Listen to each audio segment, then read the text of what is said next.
तो welcome back in my YouTube channel my dear students and my dear friends. तो चलिए हम लोग स्टार्ट करते हैं आज के एक नए टॉपिक के साथ। और हमारा टॉपिक का नाम क्या हो गया, जो लिखा गया है use of shall be and will be. तो चलिए हम शुरू करते हैं। मैंने आप सभी लोगों को प्रीवियस क्लास में बताया था first use of is am और आगे बताया था use of was and were. तो use of is am are या फिर यूज ऑफ वाज वेयर ये है क्या, ये हमारा हेल्पिंग वर्ब है। मैंने बताया था कि हेल्पिंग वर्ब 24 होते हैं, जिसका नाम मैंने आपको एक करके बता दिया था। Is am are was were have has had do does did shall will, इस प्रकार से 24 होते हैं। बट आज का जो हमारा टॉपिक है वो क्या है, शैल विल। बीच में मैंने बहुत सारा स्किप कर दिया है, जैसे में have has had do does did, इधर आपका हो गया is am are 3, was were 2, 5 हो गया। अब मैंने बीच में have has had do does did को स्किप करके आगे आ गया शैल और विल में। शैल विल हमारे होते हैं क्या है, मॉडल्स वर्ब होते हैं, लेकिन कहीं कहीं हमारा ये पार्ट है हेल्पिंग वर्ब का ही। लेकिन आज हम लोग शैल और विल के बारे में पढ़ेंगे। क्यों? क्योंकि मैंने बताया था कि टाइम हमारे 3 होते हैं। एक को बोलते हैं प्रेजेंट टाइम, टेंस आप समझ सकते हैं। एक हमारा होता है पास्ट टाइम या पास्ट टेंस, और एक हमारा नेक्स्ट होता है फ्यूचर टाइम मतलब फ्यूचर टेंस। तो मैंने वर्तमान के बारे में बताया था, मैं खुश हूं, आई एम हैप्पी। पास्ट के बारे में बताया था, मैं खुश था, आई वाज हैप्पी। आज का जो टॉपिक होगा वो पढ़ेंगे हम लोग फ्यूचर के लिए। मैं खुश रहूंगा, तुम मेरे दोस्त बनोगे, मैं धनवान बनूंगा, ऐसा कुछ भी। तो ऐसा कोई भी एक्शन जो अभी के बाद होने वाला है, जैसे में 1 घंटे में तुम लोग घर पे रहोगे, समझे ना? तो कोई भी वाक्य जो कि फ्यूचर में होने वाला है, कोई भी एक्शन, कोई भी स्टेट जो कि फ्यूचर में होने वाला है, उसके लिए हम लोग वर्ब शैल और विल का प्रयोग करते हैं। आज का जो टॉपिक है use of shall be and will be और शैल बी का प्रयोग। तो चलिए हम लोग शुरू करते हैं और समझने का प्रयास करते हैं कि जो हमारे हेल्पिंग वर्ब होते हैं वो होते हैं 24। मैंने उसमें कहीं भी बी का प्रयोग नहीं बताया था। ये हमारा बी क्या होता है, वहां पर मैंने बी लिखा नहीं था। बट इस टॉपिक का नाम है शैल बी और विल बी। अब हम समझते हैं कि बी यहाँ पर क्यों आया है। हम लोग फर्स्ट में पढ़े थे use of is am are, next use of was were. उसी प्रकार से जितने भी हमारे हेल्पिंग वर्ब होते हैं वो 24 होते हैं। मैंने उन 24 में से कहीं भी बी का प्रयोग नहीं बताया था। तो बी एक ये समझिए कि बी हमारा क्रिया का पहला रूप होता है, मेन वर्ब। और ये समझिए कि जो आपके शैल और विल होते हैं ये आपके मॉडल्स होते हैं। यानी कि हम लोग हेल्पिंग वर्ब को 2 भागों में बांटते हैं। एक को बोलते हैं प्राइमरी वर्ब, एक को बोलते हैं मॉडल वर्ब। तो मॉडल वर्ब के बाद 100% कोई ना कोई हमारा क्या होता है, क्रिया का बेस फॉर्म मतलब पहला रूप का प्रयोग करते हैं। और जो आपके मॉडल्स होते हैं वो आपके 13 होते हैं। अगर हम हेल्पिंग वर्ब के बारे में बात करते हैं तो हेल्पिंग वर्ब आपके होते हैं 24। इन 24 को 2 भागों में डिवाइड करते हैं। एक को बोलते हैं प्राइमरी वर्ब जो कि आपका is am are 3, was were 5, have has had 8, do does did ये आपके हो गए 11, जो कि हेल्पिंग वर्ब बेसिकली टेंस में यूज होता है। और अगर हम इन 11 को छोड़ दें तो जो हमारे और बचते हैं 13, जैसे में shall, will, can, could, should, would, may, might, must, need, dare, used to, ought to, ये हमारे मॉडल्स होते हैं। और इनके बाद 100% कोई ना कोई क्रिया का फर्स्ट रूप का प्रयोग होता है। इसीलिए हम लोग क्या किया गया, बी का प्रयोग किया गया। हम जानते हैं बी भी हमारा वेरिएबल होता है, be, was, been, being, beings, ऐसा। तो इस प्रकार से टॉपिक नाम हमारा क्या आ गया, शैल बी और विल बी। और ये बेसिकली फ्यूचर के लिए प्रयोग होता है। तो चलिए बिना समय बर्बाद किए हम शुरू करते हैं। जो लोग हमारे YouTube चैनल फर्स्ट टाइम आए होंगे, मेरे विद्यार्थी हो, माय फ्रेंड्स हो, तो please subscribe my channel, like my videos and comment. तो चलिए शुरू करते हैं। लिखा गया क्या चीज, गौर करते हैं। लिखा गया आपका किसी भी व्यक्ति, वस्तु, स्थान, ईटीसी, मतलब बेसिकली हम लोग जिनके बारे में बात करते हैं, चाहे वो व्यक्ति हो, वस्तु हो, स्थान हो, किसी के भी बारे में बात करते हैं, उनका अवस्था दर्शाना हो, दशा हो या फिर स्थिति हो, इन सब को बताने के लिए भूतकाल में, भूतकाल मतलब क्या होता है, बीता हुआ, जबकि होना क्या चाहिए आपका, शैल बी, विल बी, हम लोग प्रयोग करते हैं भविष्य के लिए, समझे, भविष्य काल में, समझे, ऐसा होता है समटाइम्स मिस्टेक्स, कॉमन मिस्टेक्स। तो हम लोग भविष्य के लिए क्या प्रयोग करते हैं, शैल बी और विल बी का प्रयोग करते हैं, समझे ना। ये आपका हो जाएगा भविष्यत काल, कहीं ना कहीं बाय मिस्टेक हो जाता है, sometime it happens, human nature, समझे ना, मानव स्वभाव होता है, कभी कभी गलती हो जाता है। तो हम लोग किसी भी व्यक्ति हो, वस्तु हो, स्थान हो, इसका अवस्था दर्शाना हो या फिर दशा हो या फिर स्थिति हो को दर्शाने के लिए भविष्य काल में, मतलब आने वाले समय में, जैसे मैं अभी से 10 मिनट बाद मैं बोलना बंद कर दूंगा, समझे ना, या फिर कुछ भी, तो जो भविष्य में एक्शन होते हैं उसे कहते हैं फ्यूचर टाइम, फ्यूचर एक्शन। तो फ्यूचर टाइम के लिए, फिर फ्यूचर एक्शन के लिए क्या करते हैं, शैल बी और विल बी का प्रयोग किया जाता है। चलिए ये सिंपली बता दिए हैं, समझे ना, कि हम लोग कोई भी वस्तु हो, जैसे में खाना ठंडा होगा, समझे ना, या फिर 1 घंटा में वह घर में रहेगा, तो 1 घंटा बाद वह घर में रहेगा, ये क्या फ्यूचर जा रहा है। तो कोई भी वस्तु हो, कोई इंसान हो, कुछ भी क्यों ना हो, उसके बारे में हमको भविष्य मतलब आने वाले समय में, समझे ना, उनका बोध करवाना होता है। तो हम लोग क्या प्रयोग करते हैं, शैल बी और विल बी का प्रयोग करते हैं, समझे। तो अब ये गौर करते हैं कि मैंने आपको प्रीवियस क्लास में बताया था पर्सन के बारे में और साथ ही साथ नंबर के बारे में, कि पर्सन हमारे बेसिकली होते हैं 3 और नंबर हमारे होते हैं 2। पर्सन 3 मतलब first person, second person, third person. अगर हम बात करते हैं नंबर का, नंबर आपका होता है 2, सिंगुलर नंबर, प्लूरल नंबर। अब मैंने ये भी बताया है कि बेसिकली हमारे हैं क्या, प्रोनाउंस हैं। ये अलग बात है कि इसे लोग सब्जेक्ट भी पढ़ते हैं, समझे ना, प्रोनाउंस हैं। और प्रोनाउंस हमारा बेसिकली या तो नाउन होता है, या तो प्रोनाउन होता है, या तो एडजेक्ट होता है, एडजेक्टिव होता है। बाकी इसके अलावा भिन्न भिन्न प्रकार से हमारा फ्रेजल वर्ब या फिर हमारा भिन्न भिन्न प्रकार से सब्जेक्ट एज ए नाउन कुछ भी प्रयोग करते हैं। बट हम ये समझते हैं कि अगर हम ये पर्सन का प्रयोग करते हैं तो किनके साथ शैल और किनके साथ विल का प्रयोग करते हैं, थोड़ा सा ये समझते हैं। तो आपका लिखा गया है फर्स्ट पर्सन आई और वी होता है, तो फर्स्ट पर्सन आई और वी होता है, इनके साथ हम लोग क्या प्रयोग करते हैं, शैल, इनके साथ शैल का प्रयोग करते हैं, बाकी सबके साथ विल का प्रयोग करते हैं।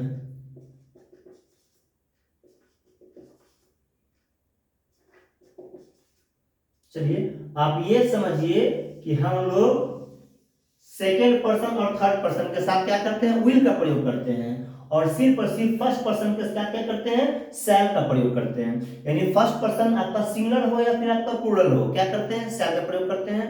और second person, third person singular हो या प्लूरल हो, क्या करते हैं, हम लोग विल का प्रयोग करते हैं। चलिए मैं आपको कुछ चीज और बताता हूं।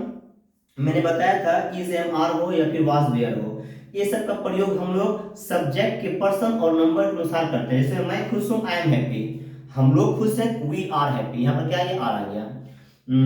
राम मेरा भाई है, राम इज माय ब्रदर। और संदीप और मुकुल मेरा दोस्त है, Sandeep and Mukul are my friends. यानी राम के अनुसार यहाँ पर क्या आ गया, इज आ गया है, और संदीप और मुकुल दो सब्जेक्ट है तो क्या आ गया आपका, आर आ गया है। उसी प्रकार हम बोलते हैं कि कलम उपयोगी था, the pen was useful, pen है तो वाज आ रहा। लेकिन जैसे बोलते हैं कि कल में पुराने थे, कल में बेकार थे, अब बोलना पड़ता है द पेन्स वेयर यूजलेस, यानी पेन एक है तो वाज आ रहा और पेन्स है तो क्या आ रहा, वेयर आ रहा। यानी कि जो हमारे हेल्पिंग वर्ब होते हैं is am are, was were, have has had, do does did, ये सारे के सारे हमारे प्राइमरी वर्ब होते हैं according to person and its number, subject के पर्सन और नंबर के अनुसार प्रयुक्त होते हैं। बट अगर हम बात करते हैं मॉडल्स का, जो कि हमारा shall, will, can, could, should, would, may, might, must, need, dare, used to and ought to का प्रयोग करते हैं, ये कभी भी सब्जेक्ट के पर्सन और नंबर पे डिपेंड नहीं होते हैं। इसको स्वतंत्र हम लोग मानते हैं, चाहे वो आपका सिंगुलर हो, चाहे वो आपका प्लूरल हो, चाहे वो आपका फर्स्ट पर्सन हो, सेकंड पर्सन हो, थर्ड पर्सन हो, वो अपने अनुसार ही प्रयुक्त होते हैं। इसीलिए अगर हम बात करते हैं पर्सन का या फिर नंबर का, हमको ये समझना पड़ेगा कि शैल का प्रयोग सिर्फ और सिर्फ फर्स्ट पर्सन आई और वी के साथ करते हैं, जबकि सेकंड पर्सन हो या थर्ड पर्सन हो, इनके साथ क्या करते हैं, विल का प्रयोग करते हैं। तो चलिए ये इसमें आ गया और ये इसमें आ गया। तो हम लोग कुछ वाक्य दिया गया है, इसको हम लोग ट्रांसलेट करेंगे और उसके बाद फिर कुछ और वाक्य दिया जाएगा जिसे हम लोग ट्रांसलेट करने का प्रयोग करते हैं। तो हमारा एक वाक्य है सचिन खुश होगा, तो सचिन खुश होगा, ये फ्यूचर जा रहा है कि जैसे वो क्लास में आएगा वह खुश होगा। तो सचिन खुश होगा, अगर हम इसको इंग्लिश करते हैं तो इसका इंग्लिश क्या करेंगे, बताए थे कि पहले क्या करते हैं, सब्जेक्ट, समझते हैं इसको। अगर हम इनके बारे में बात करते हैं तो ये समझिए कि सबसे पहले क्या करते हैं, सब्जेक्ट, और सब्जेक्ट आपका होता है क्या है, जिस भी व्यक्ति या वस्तु के बारे में हम चर्चा करते हैं या फिर बातें करते हैं। द पर्सन और the thing whom we speak about, जिस व्यक्ति या वस्तु के बारे में चर्चा की जाती है या जिसके बारे में हम बातें करते हैं उससे हम लोग क्या करते हैं, सब्जेक्ट करते हैं। तो जब भी किसी वाक्य को हमको इंग्लिश में फॉर्म करना होता है सबसे पहले हम क्या करते हैं, subject. After then we use helping verb, या तो सेल करेंगे या तो विल करेंगे, एंड आफ्टर देन बी। क्यों? क्योंकि हमारा मॉडल्स है, अब मॉडल्स अपने बाद कहीं ना कहीं बी का प्रयोग करते हैं। और साथ ही साथ ये क्या है, कॉम्प्लीमेंट मतलब संपूरक, जो किसी वाक्य को संपूर्णता देता है। ये हमारा हो गया संपूरक। और लास्ट में अगर वाक्य में रहेगा ओ डब्ल्यू अन्य शब्द तो मेंशन कर दिया करेंगे। चलिए, मैंने फर्स्ट क्लास में भी सेकंड क्लास में भी मतलब इज एम आर वाज में बताए थे कि जो हम लोग इज एम आर को एकदम सिंपली में आसान समझते हैं वो आसान होता नहीं है, जिसे हम वाज और वेयर को एकदम आसान समझते हैं उतना आसान होता नहीं है। क्यों? क्योंकि मैंने हर बार यहाँ पर लिखा है कॉम्प्लीमेंट, लेकिन ऐसा नहीं है कि सिर्फ कॉम्प्लीमेंट ही आता है। हम लोग इज एम आर के बाद नाउन का प्रयोग होता है। एग्जाम्पल दिए थे कि this is a pen, pen क्या है, नाउन है। यू आर हैप्पी, हैप्पी क्या है, एडजेक्टिव है। यू आर डांसिंग, डांसिंग क्या है, वर्ब है। तीनों ही आप यू दे रहे हैं, लेकिन कहीं पर नाउन, कहीं पर वर्ब, कहीं पर एडजेक्टिव। सेम वाज वेयर में आता है। तो यहाँ भी सेल और विल के बाद जो कॉम्प्लीमेंट लिखे हैं, कॉम्प्लीमेंट बेसिकली आपका होता है क्या है, एडजेक्टिव। लेकिन ऐसा नहीं कि एडजेक्टिव ही आएगा। जैसे मतलब यहाँ पर हम बोलते हैं यू विल बी, अगर हम बोलते हैं मैं इंतजार करता रहूंगा, समझे ना, तो मैं इंतजार करता रहूंगा, आई शैल बी वेटिंग। या वेटिंग क्या आ रहा है, बिफोर आ रहा है। यू विल बी लव्ड, तुम्हें प्यार किया जाएगा। यू विल बी डिस्टर्ब, तुम्हें तंग किया जाएगा। यानी कि यहाँ पर इसके स्थान पे हम लोग हमेशा कॉम्प्लीमेंट नहीं आ सकता है। ये आपका नाउन भी आ सकता है, आपका क्रिया का थर्ड फॉर्म भी आ सकता है, आपका क्रिया का फोर्थ फॉर्म भी आ सकता है।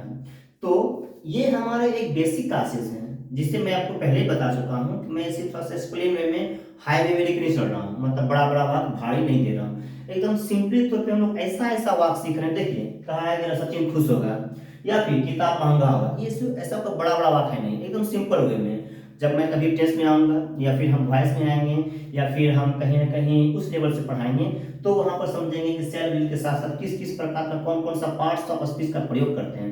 अभी हम सिंपली तौर पे समझेंगे कि how we can form even simple sentences that we use in daily life, कि हम लोग नित्य दिन में प्रयोग किए जाने वाले सारे वाक्यों को कैसे कैसे करके हम लोग प्रेजेंट, पास्ट, फ्यूचर में हम लोग एक्सप्लेन करते हैं और हम इसको फॉर्म करते हैं। तो एक वाक्य है सब्जेक्ट, मतलब subject shall will be complement. Sachin खुश होगा, क्या कर देंगे हम लोग, पहले सब्जेक्ट में क्या जाएगा, यहां बनाते हैं सचिन खुश होगा, तो SACHI सचिन। अब क्या करते हैं, शैल या विल, तो हम समझते हैं किसी पर सिर्फ जिनके बारे में बात करते हैं second person third person will लेता है, तो सचिन विल। अब क्या करेंगे, बी। शैल और विल के बाद 100% आपका बी आएगा ही आएगा, तो सचिन विल बी। अब क्या करेंगे, कॉम्प्लीमेंट। सचिन के बारे में क्या बातें हो रही है, सचिन खुश होगा, जैसे वो मुझे देखेगा, जैसे वो अपने दोस्त को देखेगा वो खुश होगा, सचिन खुश होगा, तो क्या करेंगे, happy. Sachin will be happy. ये भी आपका क्या काम कर रहा है, एडजेक्टिव का। आगे, किताब महंगा होगा, मैंने क्या बताया, कभी मत खरीदो किताब, किताब महंगा होगा, तो किताब महंगा होगा समझते हैं। फिर क्या कर देंगे, सब्जेक्ट, किताब का बुक्स मानो या फिर द बुक मानो, द बुक। अब क्या कर देंगे, शैल या विल, फिर कर देंगे बी। महंगा हम लोग क्या बोलते हैं, कॉस्टली या फिर एक्सपेंसिव, समझे ना, the book will be costly. अब यहाँ पर समझने की बातें ये हैं कि किताब महंगा होगा, क्या हम एक किताब के बारे में बात कर रहे हैं या फिर मोर देन वन, एक से ज्यादा किताब के बारे में बात कर रहे हैं। तो मैंने बताया है कि जो मॉडल्स है कभी भी सब्जेक्ट के पर्सन और नंबर के अनुसार प्रयुक्त नहीं होते हैं। यानी कि अगर आप बुक्स भी कर दे रहे हो तो भी यहाँ पर विल ही होगा, समझे ना। आगे, हम लोग सफल होंगे, एक हमारा है ना देशभक्ति गीत, हम होंगे कामयाब एक दिन, तो बोलने का टोन है, वहां बोलते हैं हम होंगे कामयाब एक दिन, और हम मतलब हम ये बोल रहे हैं हम लोग सफल होंगे, दोनों का सेंस वही है। तो हम लोग सफल होंगे, तो पहले क्या करते हैं, सब्जेक्ट क्या हो जाएगा, वी। अब क्या करते हैं, शैल या विल। अब ये समझना है कि वी हमारा क्या है, फर्स्ट पर्सन है, तो क्या कर देंगे, वी शैल बी। सफल को हम लोग क्या बोलते हैं, successful, we shall be successful, हम लोग सफल होंगे। यानी कि मैंने आपको बताया है कि where we use shall and where we use will. So we understand that shall and will be used for the future time and for the future tenses. कि हम लोग shall और will का प्रयोग कहीं ना कहीं फ्यूचर टाइम के लिए और फ्यूचर टेंस के लिए करते हैं। तो ये मैंने सिंपली ये बताया था। अब थोड़ा सा हम कुछ वाक्य लेते हैं और होप अनुमान करते हैं कि आप लोग क्या कीजिएगा, उसका इंग्लिश करने का प्रयास कीजिएगा। जैसे मैं बाय द वे कुछ वाक्य लिख रहा हूं, आप गौर कर जाइए, मत जाइए। अगर हम लिख रहे हैं ज्योति क्लास में होगी, या फिर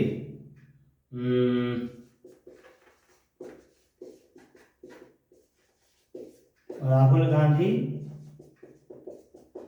पीएम होंगे,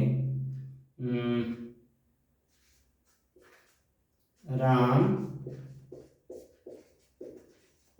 फील्ड में होगा। तीन वाक्य देखिए, पर्सन कौन कौन सा, third person, third person, third person. मैंने तीनों वाक्य क्या किया, थर्ड पर्सन दिया है। अगर मैं इसे दे रहा हूं 10 मिनट में तुम घर में होगे, घर में होगे, घर पे होगे, ऐसा कुछ एक ये दिया। 10 मिनट बाद तुम लोग घर पे होगे। अगर हम इस प्रकार से गौर कीजिए, चार जो मैंने वाक्य लिखा है, अगर आपको चारों और वाक्य को यूज करना होगा तो हम क्या कर सकते हैं। आगे हम ये बोल रहे हैं कि समझिए, भारत विकसित होगा,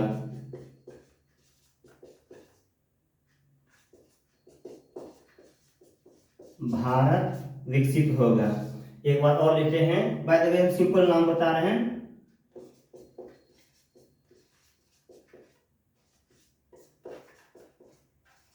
सोना और मोना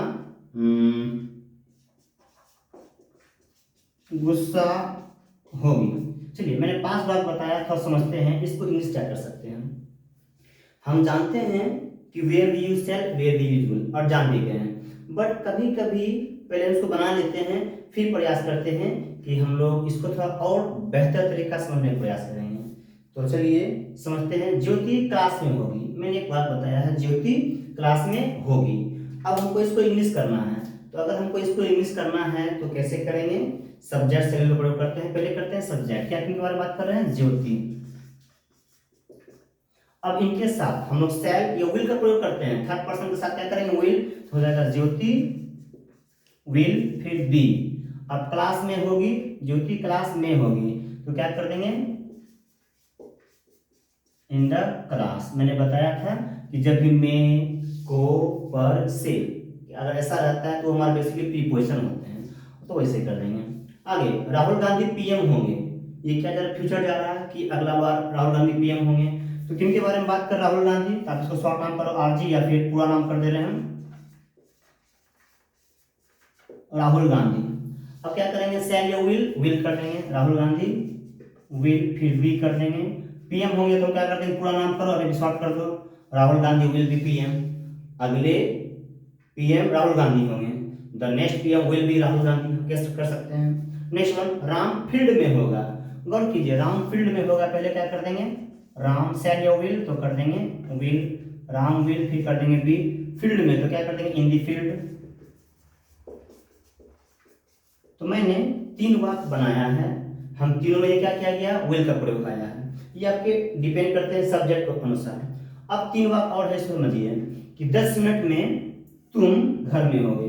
ये आपका ओ डब्ल्यू मतलब अदर वर्ड आ रहा है। जो मैंने बताया था कि अगर वाक्य में ओ डब्ल्यू इट मीन्स अन्य शब्द आता है, तो अन्य शब्द हम लोग क्या करते हैं, अंत में करते हैं। अगर आप यहीं पर कर दोगे 10 मिनट्स, इन 10 मिनट, तो इस सुनने में सबसे और लगता है, इसको अंत में करेंगे। मेन वाक्य हमारा क्या रहा कि तुम घर में होगे, तो हो जाता है क्या चीज, सब्जेक्ट में यू, फिर क्या कर देंगे, will be, you will be, तुम घर में होगे, in the home, at home, you will be in the home.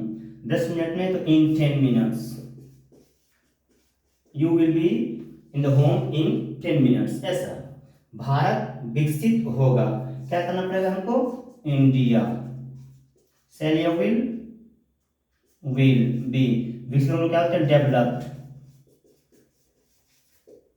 And the last one, सोना और मोना, बड़ा प्यारा नाम है, समझिएगा। सोना और मोना गुस्सा होगी, तो हम पहले क्या करेंगे, सब्जेक्ट के तौर पे सोना एंड मोना। अब क्या करेंगे, सेल करेंगे, विल करेंगे। हम जानते हैं दोनों थर्ड पर्सन है, तो क्या करना पड़ेगा हमको, विल करना पड़ेगा। सोना एंड मोना विल बी, गुस्सा हम लोग क्या बोलते हैं, एंग्री। तो इस प्रकार से हम ये देख रहे हैं सिंपली तौर पे, ये ऐसे ऐसे वाक्य जो हम लोग यूज करते हैं। खाना गर्म होगा, मेरा घर गंदा होगा, तुम कॉल पे होगे, समझे ना, वह पटना में होगा। तो जितने भी हम वाक्य बोलते हैं, इन सारे ही वाक्य को इंग्लिश में फॉर्म करने के लिए हम लोग सेल और विल का प्रयोग करते हैं। और सेल और विल के बाद कहीं ना कहीं हमारा कॉम्प्लीमेंट आता है। लेकिन अगर आप वाक्य बोल दो वह पढ़ेगा, तो करना पड़ेगा ही विल रीड, मैं पढ़ाऊंगा, आई शैल टीच, यहाँ बी हट गया। ये सब हमारा कॉम्प्लीमेंट आ रहा है। और सेल और विल को उतना इजी भी अपने समझना है, इसका प्रयोग हम लोग भिन्न भिन्न सेंस में भिन्न भिन्न प्रकार से करते हैं। तो चलिए आपका ये हो गया। अब थोड़ा सा कुछ काम की बातें समझेंगे कि थोड़ा समझते हैं, कुछ नोट्स लिखते हैं और इनको समझते हैं। लिखा गया है,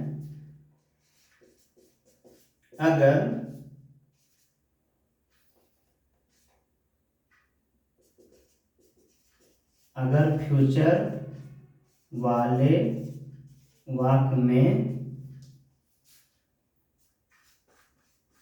जरूर या अवश्य लगा रहे तो हेल्पिंग वर्ब को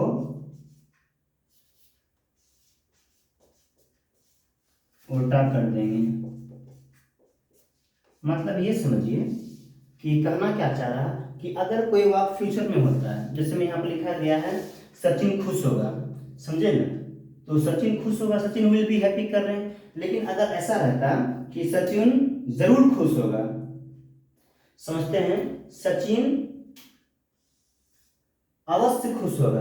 अगर कोई भी वाक्य फ्यूचर में रहता है और फ्यूचर वाले वाक्य में अवश्य या फिर जरूर आ जाए, अगर किसी फ्यूचर वाले वाक्य में अवश्य या फिर जरूर आ जाए, तो वहां पर हम लोग क्या करते हैं, हेल्पिंग वर्ब को उल्टा करते हैं। उल्टा मतलब क्या होता है, उल्टा का मतलब आप ये समझो कि जहां जहां पर हम लोग सेल का प्रयोग करते हैं, वहां वहां पर हम लोग विल का प्रयोग करेंगे। मतलब आई और विल सब क्या हो जाएगा, आपका विल हो जाएगा। और यू के साथ ही सी इट या दे क्या कर देंगे, हम लोग सेल का प्रयोग करेंगे। तो वही तो कह रहा है कि सचिन खुश होगा, Sachin will be happy.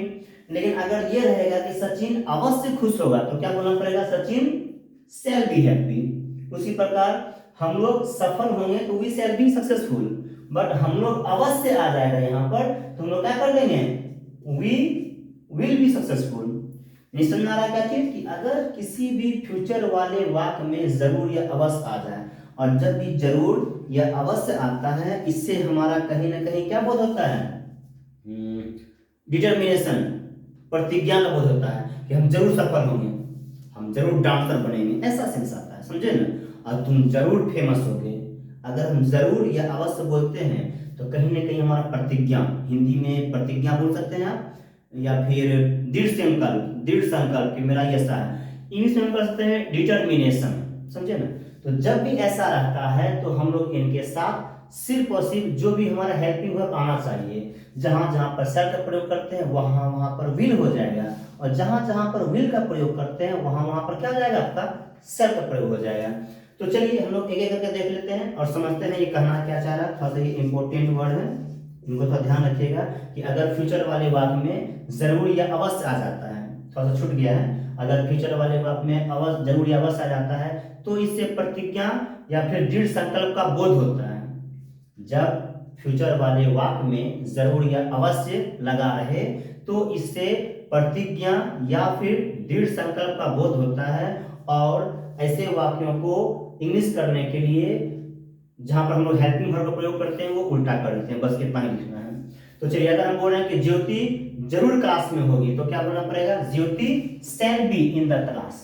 Next one, Rahul Gandhi अवश्य पीएम बनेंगे, राहुल गांधी अवश्य प्रधानमंत्री बनेंगे, Rahul Gandhi shall be PM, यहाँ क्या कर देंगे, shall be. Next one, Ram जरूर फील्ड में होगा, राम जरूर फील्ड में होगा, तो राम विल बी की जगह क्या कर देंगे, राम शैल बी इन द फील्ड। आगे 10 मिनट में तुम जरूर अवश्य घर में रहोगे, तो अवश्य घर में रहोगे तो you shall be in the home. आगे भारत जरूर विकसित होगा, तो इंडिया शैल बी डेवलप्ड, क्या कर देंगे शैल। सोना और मोना अवश्य गुस्सा होगी, सोना and Mona shall be angry. चलिए ये हो गया छोटी बातें, थोड़ा सा और कुछ समझने का प्रयास करते हैं। अगर हम ऐसा बोल रहे हैं, समझिए क्या कह रहे हैं,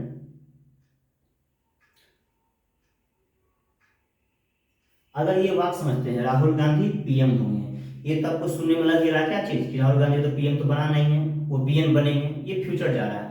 लेकिन थोड़ा सा इसको समझिए तो सोना और मोना गुस्सा होगी, ऐसा लगता है जैसे क्या चीज कि हम ये बीता हुआ समय के बारे में बात कर रहे हैं कि सोना और मोना गुस्सा होगी। या फिर इसी तरह समझते हैं कि क्या कहते हैं राम फील्ड में होगा, तो समझते हैं अगर कोई बोलता है राम कहाँ है, तो हम एग्जाम्पल देते हैं तुम्हारा दोस्त कहाँ है, मेरा दोस्त फील्ड में होगा। तो अगर हम ये बोलते हैं कि मेरा दोस्त फील्ड में होगा, तो ऐसा भाव आता है कि हम बोलने के पहले का भाव जा रहा है, राम कहाँ होगा, तो राम फील्ड में होगा, ऐसा लग रहा है। तो जब भी गा के गी रहे और उससे फ्यूचर से ज्यादा हमको बीता हुआ समय यानी पास्ट का बोध होता है, तो हम लोग उड का प्रयोग करते हैं। यानी कि सेल का बदली, सेल और विल का पास्ट हमारा क्या होता है, शुड और उड होता है। तो क्या करना पड़ेगा, राम फील्ड में होगा, Ram would be in the field. ये तो सुनने में और लग रहा है, लेकिन वैसे लोगों के लिए मैं बता रहा हूँ जिसको लगता है कि नहीं ये तो थोड़ा सा ऐसा बताया जा रहा है, बट इसका प्रयोग इस सेंस के साथ साथ हम लोग वुड के सेंस से भी करते हैं जब इसका भाव आ जाता है कहीं कहीं हमारा बीता हुआ समय के लिए। तो माय स्टूडेंट्स, आज इतना ही है। आई होप सभी लोगों को ये बेहतर समझ आया होगा कि where we use shall and where we use will.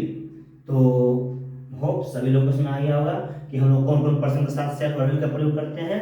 शैल और विल का प्रयोग हम लोग फ्यूचर टाइम के लिए करते हैं जब किसी वस्तु हो, व्यक्ति हो, स्थान का दशा हो, स्थिति हो, ये सब दर्शाना होता है। और शैल और विल का प्रयोग उल्टा भी करते हैं जब अगर किसी वाक्य में हम लोग अवश्य या जरूर आ जाता है। तो चलिए आज के लिए वीडियो इतना ही काफ़ी है। होप सभी लोग एंजॉय किए होंगे और समझे होंगे। तो आज के इतना ही है।